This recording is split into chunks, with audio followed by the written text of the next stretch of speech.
Inspirational, reflective music starts softly in the background. Have you ever thought about what freedom truly costs? We often think of it as a state of being unshackled, of doing whatever we want. But history, and even ancient stories, tell us a very different tale. Think about Moses leading the Israelites out of Egypt. They were finally escaping a life of slavery. You'd imagine a celebration, right? But what they found wasn't immediate peace. They left behind everything they knew, their homes, their food, even the grim safety of their routine. What lay ahead? A vast burning desert. They were met with hunger, thirst, and a paralyzing fear of the unknown. Was this the freedom they had longed for? Then they arrived at the foot of Mount Sinai. The air crackled with tension. Thunder roared and fire descended upon the peak as God himself spoke. Amidst the terror of the crowd, one man, Moses, began to climb. Alone, he ascended into the heart of the storm to receive the law, carved by the finger of God into tablets of stone. These were the 10 Commandments.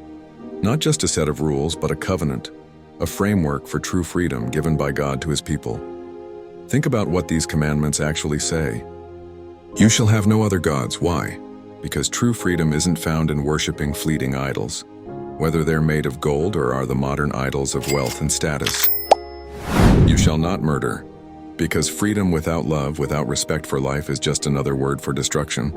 Honor your father and your mother, because freedom isn't about forgetting where you came from. It's rooted in gratitude and continuity. But here's the twist. The Israelites had craved freedom from slavery, but they weren't ready for the responsibility that came with it. Down in the valley, waiting for Moses, they grew restless. They murmured, they complained, they rebelled. They even melted down their gold to build a golden calf, returning to the very idolatry they were meant to leave behind.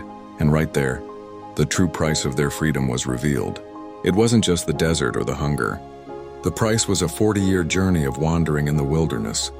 It was a crucible, a furnace designed to burn away their slave mentality and purify their faith. Through this long and painful journey, Moses came to a profound realization. Freedom without law is just chaos. Freedom without obedience is simply pride. True, lasting freedom isn't about breaking all the rules. It's about finding your place within a divine order, within the will of God. So when Moses finally came down from that mountain, carrying those stone tablets, he wasn't just bringing a list of prohibitions. He was carrying the testimony of freedom's price. He was showing the world that only through reverence, through discipline, and through obedience to a higher purpose can our souls truly find their eternal deliverance. Freedom isn't free. It's earned, it's learned, and it's lived through a covenant of responsibility and love.